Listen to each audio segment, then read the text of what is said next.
Assalamualaikum warahmatullahi wabarakatuh.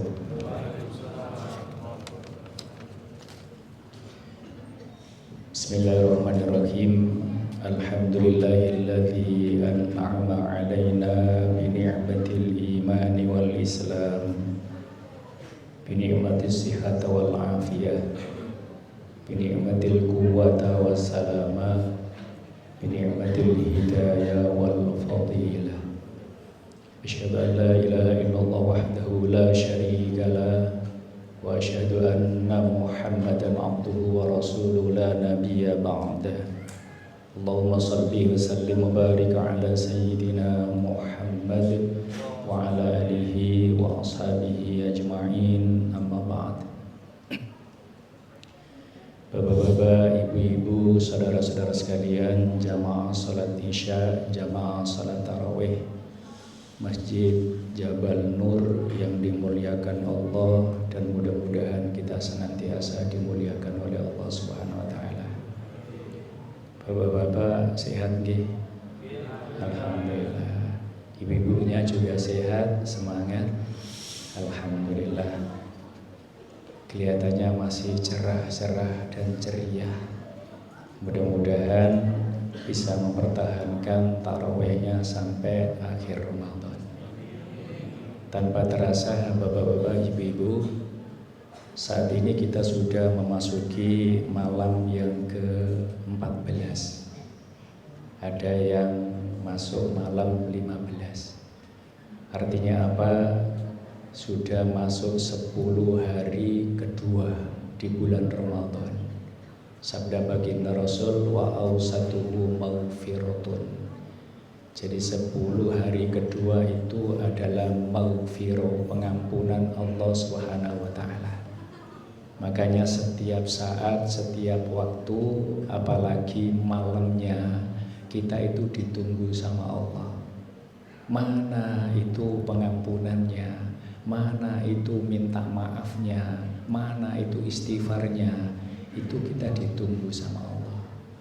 Makanya di hari 10 kedua ini kita memperbanyak istighfar kepada Allah, memperbanyak minta ampun kepada Allah. Mudah-mudahan semua kesalahan dan dosa kita diampuni oleh Allah Subhanahu wa taala. Amin ya rabbal alamin. Malam hari ini saya kebagian tema memperkuat iman dan takwa. Dua kata yang mudah, dua kata yang indah, tapi dua kata yang berat bagi kita. Di mana untuk mencapai iman dan takwa itu tidak mudah. Makanya di malam hari ini kita mencoba untuk mencari jalan memperkuat iman dan takwa kita. Sebenarnya banyak, Pak. Tapi dalam waktu yang teramat singkat ini saya coba menyampaikan 4 saja. Yang pertama, akrablah dengan Al-Quran. Kalau orang sudah akrab dengan Al-Quran, insya Allah iman dan takwanya jadi kuat. Karena apa? Karena Al-Quran sudah dipakai pedoman, Al-Quran sudah dipakai pijakan, Al-Quran sudah dipakai petunjuk dalam hidup dan kehidupan. Maka insya Allah kalau orang Islam akrab dengan Al-Quran, tidak hanya saja dibaca setiap saat dan waktu, tapi kondisi peringatan Al-Quran dikerjakan dalam kehidupan, maka insya Allah iman kita akan menjadi kuat.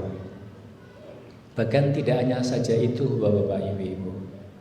Kalau kita akrab dengan Al-Quran, maka langsung kita mendapatkan 3 hal. Yang pertama, petunjuk dari Allah. Yang kedua, sebagai penyembuh obat sakit hati. Dan yang ketiga, merupakan rahmat dari Allah Subhanahu wa taala.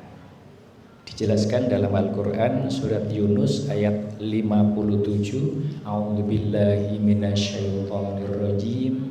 Ya ayyuhan nasu qad ja'atkum mau'izatun mir rabbikum wa syifaa'un lima fis suduri wa hudaw wa rahmatul lil mu'minin. Wahai manusia, kata Allah. Jadi seruan Allah ini bukan untuk umat Islam, tapi ya ayyuhan nasu, wahai manusia, qad ja'atkum mau'idhatum mir rabbikum, telah datang kepada kalian penasihat yang teramat luar biasa maha, yakni Allah Subhanahu wa taala melalui apa? Al-Qur'an. Jadi kita sudah diingatkan oleh Allah melalui Al-Qur'an. Untuk apa? Wa syifaa'un lima fis sudur, sebagai penyembuh penyakit yang ada di dalam dada. Kalau dalam dada ini ada penyakit, kalau kita istiqomah baca Quran, maka fa insyaallah hati ini akan menjadi tenang dan jernih. Kalau ada iri hati, dendam, takabur, sombong, ketika waktu kita membaca Al-Quran atau kita melakukan pelajaran dalam Al-Quran, maka hati kita akan menjadi jernih dan sembuh. Wahudan, dan menjadi petunjuk. Warahmatul lil mu'minin, dan menjadi rahmat bagi orang-orang yang beriman. Makanya insya Allah, kalau kita muslim istiqomah akrab dengan Al-Quran, maka iman dan takwa kita akan menjadi kuat. Kemudian yang nomor 2, yang menambah keimanan dan ketakwaan kita menjadi kuat adalah kita harus senantiasa melakukan istiqomah dalam beribadah. Jadi apapun yang kita lakukan harus kita lakukan dengan istiqomah. Jadi wong Jawa duduk rok-rok asem, Senin moco, Senin kelakoni, Kemis hilang. Tidak. Tapi apa? Istiqomah. Setiap saat, setiap waktu, kalau kita berzikir kepada Allah, maka lakukanlah istiqomah. Kalau kita membaca Al-Quran, maka lakukanlah istiqomah.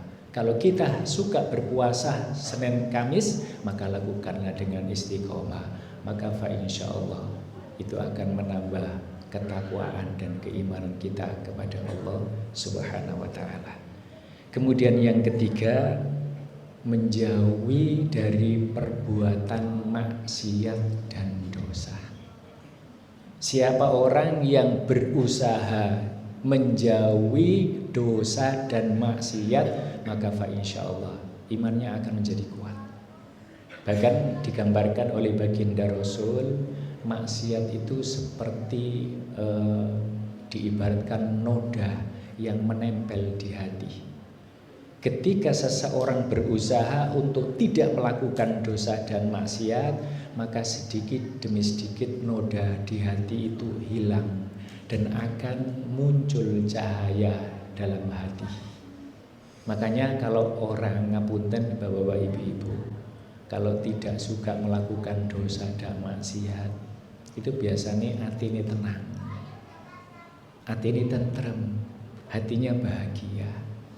Tapi beda kalau orang yang sudah melakukan banyak dosa dan maksiat, masya Allah, ditontok teko rupane saja wis ketok, wajahnya sudah enggak bercahaya, meskipun ganteng, ayu tapi belerem. Karena apa? Karena ada potensi banyak dosa dan maksiat di dalam hati.